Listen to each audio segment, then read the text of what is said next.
Ny andro ahitanao fa sahirana ny iray tapo aminao dia ampio izy. Eny fa na dia tsy mifankazo ary nareo teo aloha dia ampio foana aloha izy ary ataovy amin'ny fo. Aza mitsara aloha ianao, aza masika aminy aloha ianao.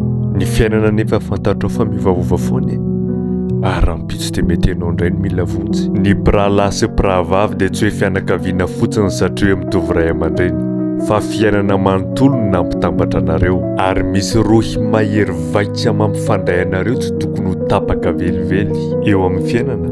Ireo zavatra materialy dia tsy ho hita intsony ray androany.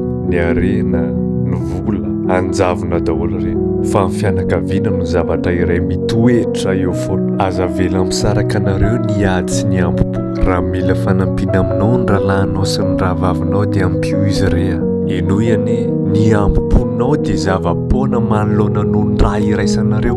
Eny manana ny antony ianao ary manana ny fahamarinana ianao, fa toloron-tanana foana rea. Fa saondra iandroany ianao vao atsapan'izany kanefa efa tara loatra. Tsy afaka niverin-dalana intsony ianao amin'izay, ka mila androany ianao manapa-kevitra. Tiavo ny rahalahinao, tiavo ny rahavavinao, mahaiza ny famela heloka. Tsy ny olombelona ny fahavalo, fa ny fitiavan'ny tena diso tafahoatra. Iraka, Imbilaya.